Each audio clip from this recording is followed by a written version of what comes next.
Non, pas la roue de couleur. Ça s'est mal passé pour le sandwich. Listen, let the police do his job.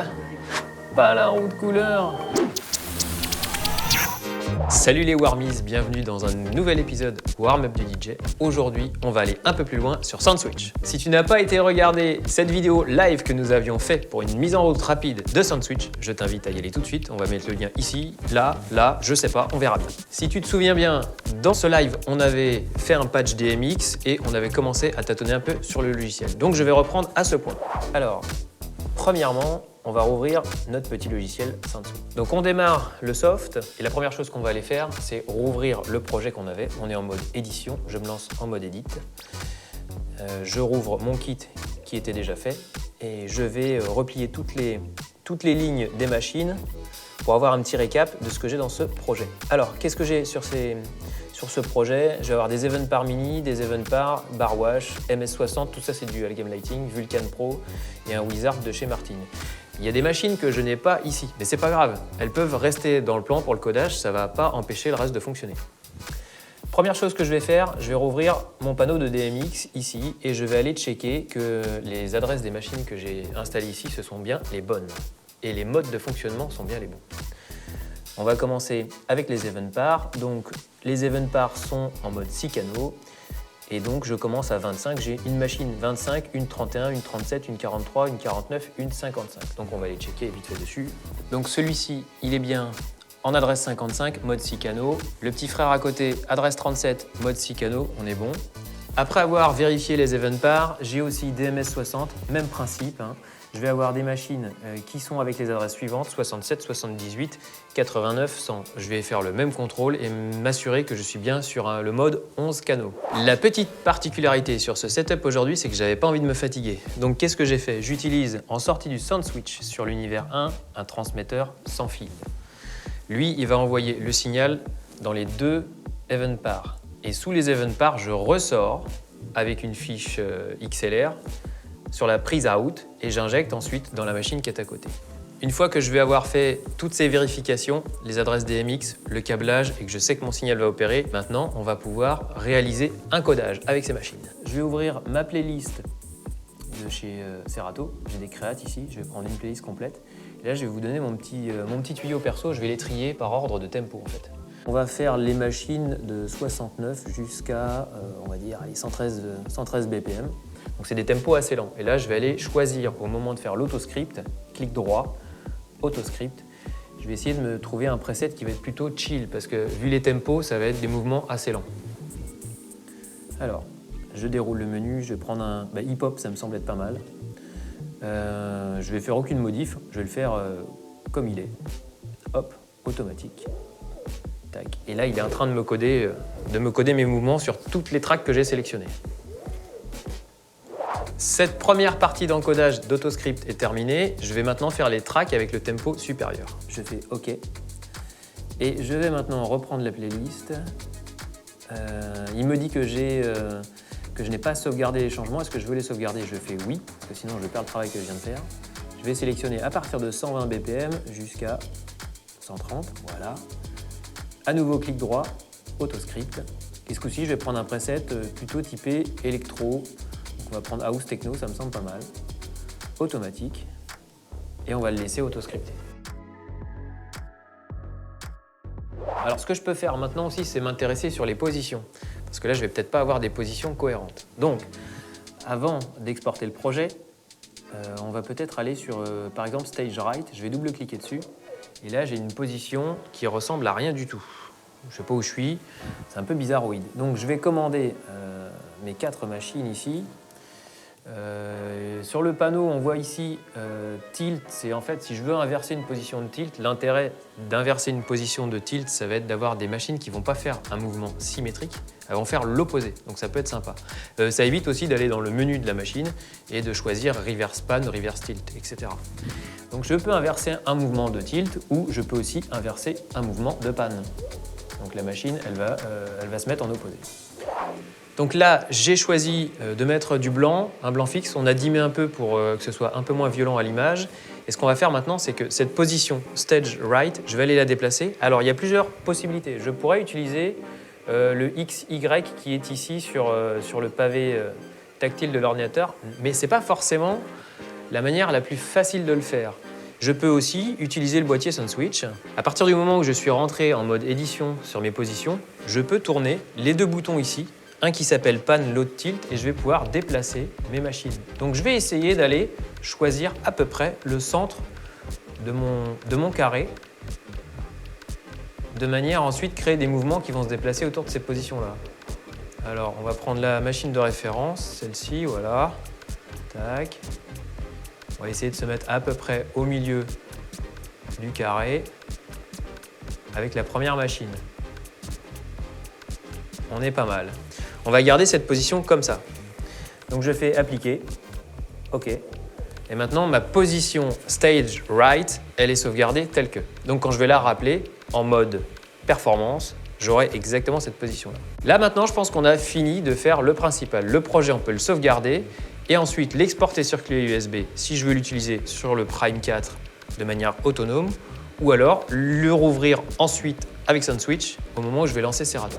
Aujourd'hui, on utilise comme boîtier SunSwitch le Control One qui est le plus évolué. Il possède 2 univers. Il existe également un petit boîtier qui est de la taille d'une interface classique DMX, 512 canaux, USB, mais par contre, je ne vais pas avoir toute la partie contrôle physique. Ça veut dire que toutes les commandes, je vais devoir les passer sur l'ordinateur ou sur le contrôleur DJ. C'est pas forcément super facile. Moi, je préfère utiliser le Control One. On en avait déjà parlé pendant le live la dernière fois. SunSwitch peut fonctionner de 2 façons différentes. Soit j'utilise une licence dite à vie. Alors, à vie de la release, c'est-à-dire qu'à un moment, quand la mise à jour est majeure, ça ne veut pas dire forcément que la licence va suivre. Ou alors, il y a une autre solution, c'est que si on ne change pas régulièrement les codages, le nombre de machines, etc., eh ben, on peut prendre un abonnement au mois et l'utiliser juste pour faire son codage. À chaque fois que je vais restituer, je ne vais pas forcément avoir besoin de l'utiliser, surtout dans un Prime 4. Donc là, avant de lancer Serato, la première chose qu'on va faire, c'est sauvegarder le projet. Hop, File, Save Project. Voilà. Maintenant que je vais restituer mon travail, je vais aller sur le panneau Switch Mode, File, Switch Mode, et je vais repasser. Il me demande si je veux sauvegarder. Bon, je l'ai fait, mais il me refait le message. Je sauvegarde mon travail et je reviens à l'écran de démarrage de SunSwitch. Là, j'ai le choix entre Edit, c'est ce qu'on vient de faire. On vient de vérifier le patch, on vient de faire nos codages principaux. Maintenant, on va aller en Perform. Et là, je vais ouvrir mon kit. Hop, voilà. Ça me prend des positions. Alors là, je peux couper, je peux enlever le rouge. Voilà. Alors, je viens de démarrer Serato. On a tout qui est connecté ensemble. On va prendre la playlist que je viens de faire, la playlist qui s'appelle AE. Je vais charger un morceau, peu importe lequel. Allez. Et effectivement, là, on constate que les machines, avant que je lance le morceau, elles ont déjà pris une position. Je vais pouvoir lancer le morceau et on va laisser les machines travailler toutes seules. Et alors évidemment, là, j'ai installé 4 machines, donc on va avoir quelque chose d'assez répétitif. Si j'avais un parc bien plus développé, il y aurait beaucoup plus de mouvements, d'alternance entre les machines, puisqu'on peut mettre des machines en primaire, d'autres en secondaire. C'est ce qui se passe ici. Il y en a une qui fait quelque chose, l'autre ne fait rien en mouvement. C'est volontaire, hein. C'est dans ma façon de coder, j'ai choisi des machines en primaire, d'autres en secondaire. Donc les mouvements ne sont pas les mêmes sur toutes les machines. Donc on a vu, en fait, il n'y a strictement rien à faire. À partir du moment où j'ai lancé Serato et SunSwitch en même temps, j'ai rien eu à paramétrer. Si je vais regarder sur l'interface de SunSwitch, je vois ici que la connexion avec Serato est active et que ça dialogue entre les 2 applications. En fait, il n'y a aucun câble à utiliser, hein. J'ai bien sûr le câble USB entre le Control One et l'ordinateur, le câble USB entre le Prime 4 et l'ordinateur. Il y en a un qui sert pour SunSwitch, l'autre pour Serato, mais les 2 applications, elles se parlent directement dans l'ordinateur. J'ai rien à paramétrer. Alors maintenant, ce qu'on va faire, c'est qu'on va essayer d'aller rappeler la position que j'ai programmée tout à l'heure. Parce que là, à mon sens, c'est pas forcément super cohérent. Les machines, elles font un petit peu ce qu'elles veulent, mais pas forcément autour de la position que moi j'ai choisie. Du coup, au moment où j'ai shooté, on est venu faire un fixe sur cette position-là. Après, je vais pouvoir lancer un mouvement autour de cette position-là. Maintenant, je vais choisir un mouvement. Hop. Et là, j'ai un mouvement qui a tendance à sortir un peu du cadre. Donc, je vais pouvoir aller réduire la course du mouvement. Ici, je vais réduire la taille du mouvement. Voilà.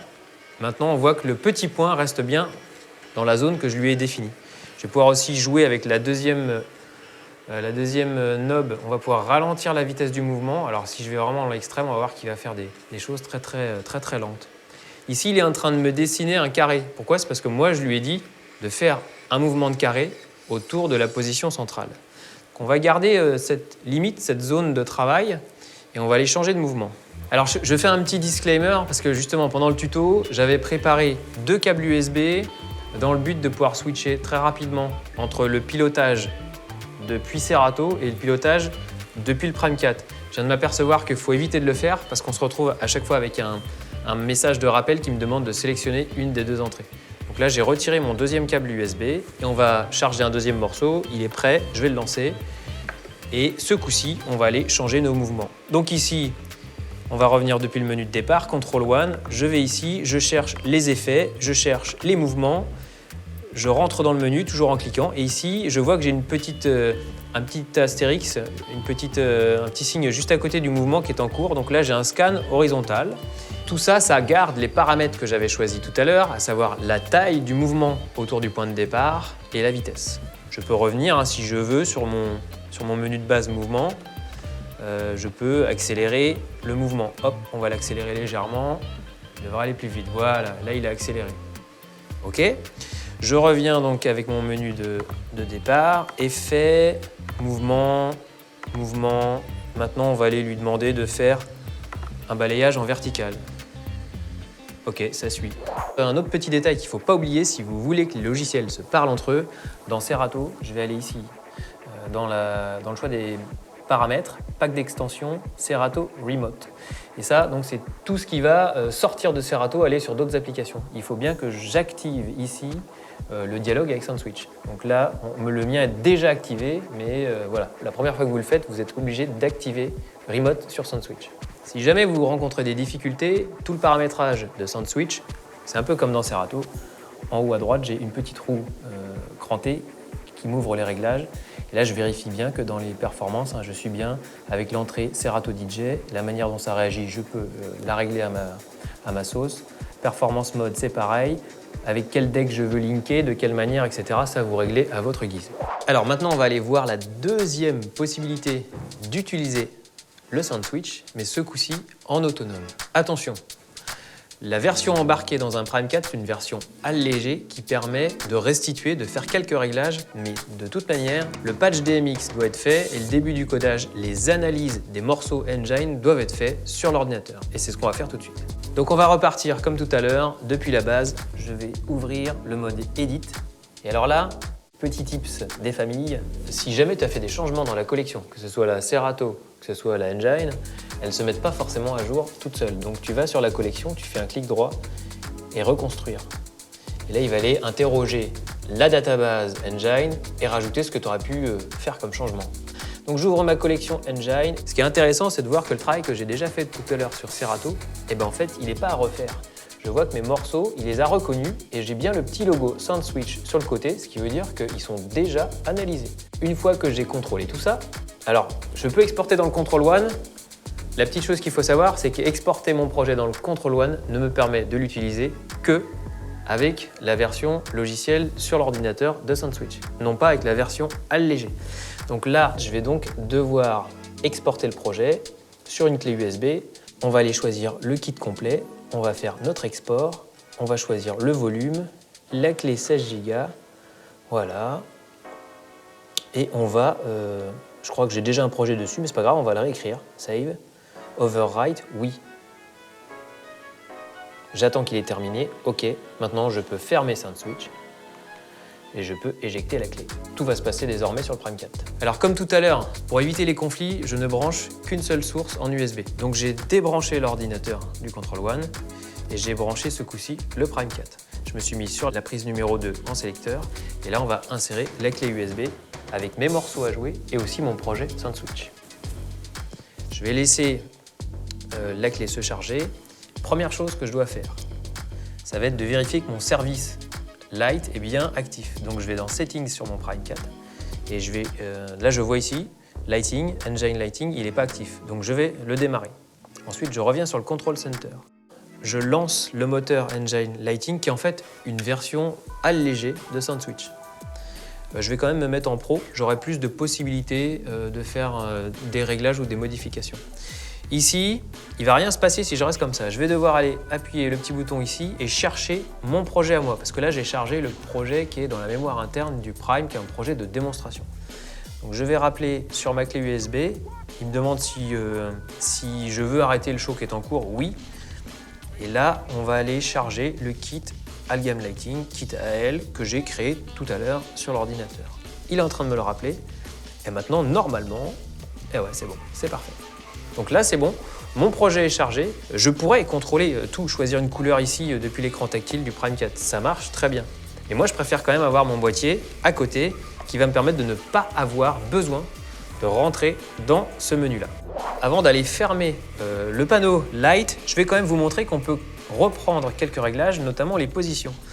Vous avez vu que je récupère l'affichage de mes machines qui étaient préalablement programmées dans le projet. Donc je vais sélectionner les machines.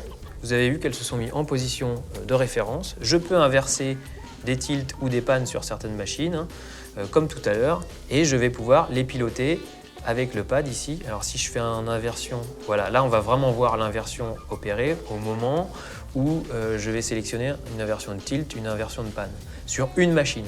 Du coup, comme tout à l'heure quand on était sur la partie logicielle, je vais pouvoir lancer un mouvement et là je vois qu'il sort de mon cadre. Donc je peux changer la vitesse direct sur le Prime 4 ou je peux aussi changer ma vitesse sur mon Control One. Je peux changer la taille de mon mouvement sur le Prime 4 ou sur mon Control One. En revanche, quand il va s'agir de changer le type de mouvement, ça va être plus facile, comme tout à l'heure, d'aller dans le menu Effect et de choisir le type de mouvement, le scan horizontal, etc., etc. Alors là, maintenant que j'ai terminé l'ensemble de mes réglages, je vais reprendre bouton View, je reviens sur la partie DJ du contrôleur. Et encore une fois, comme tout à l'heure, tout le boulot qu'on a fait sur nos playlists, on va pouvoir aller le récupérer. C'est-à-dire que si je vais prendre le même morceau que tout à l'heure, j'avais le gala, hop, il va donc pouvoir piloter, comme tout à l'heure, les actions de la lumière en fonction de la musique. Je lance mon morceau et là, ça y est, j'ai quelque chose qui se passe. Après, ça va être à moi de choisir ce que je veux par-dessus. Donc, je mets un mouvement, mais là, ça travaille au rythme de la musique. Encore une fois, le gros avantage sur le SoundSwitch, c'est que c'est de la programmation simplifiée, mais sur lequel on a quand même la main. On peut choisir des mouvements, on peut les redéfinir, changer les positions, tout ça au rythme de la musique. Un petit plus qui est sympathique aussi, si on ne fait pas d'autoscript, ça va quand même fonctionner, que ce soit sur Serato ou sur mon Prime 4 en standalone, il va se passer quelque chose. Je vais charger un track que j'ai sur la clé USB qui n'a pas été analysé. On va le mettre dans le deck One. On va le lancer peu importe à quel moment. Je ne sais pas pourquoi je suis à la fin du morceau d'ailleurs. On va revenir au début. Hop. Vous avez vu que la lumière réagit en même temps. Et je vais lancer le morceau. À partir du moment où le Prime a fini une analyse, il va faire quand même des choses qui vont être en corrélation avec le morceau de musique. Je ne vous ai pas mis l'audio du morceau de musique, c'est pas très important pour cette démonstration-là. Mais voilà, juste pour montrer que si mon morceau, je ne l'ai pas auto-scripté, il va quand même se passer des choses. Et encore une fois, je garde l'intégralité de mon contrôle. Via mon Control One, je peux changer les paramètres de base. Bon mon Warmies, j'espère que tu as tout compris de cette vidéo. Le SoundSwitch, c'est terminé pour aujourd'hui. Si tu as des questions, tu n'hésites pas, tu nous envoies un petit message. Pour ça, il y a les réseaux. Je sais que tu t'es déjà abonné. Instagram, Facebook, ici sur YouTube, on lit tous les commentaires, on essaye d'y répondre si on a la réponse. À très vite pour du nouveau contenu. Ciao, ciao!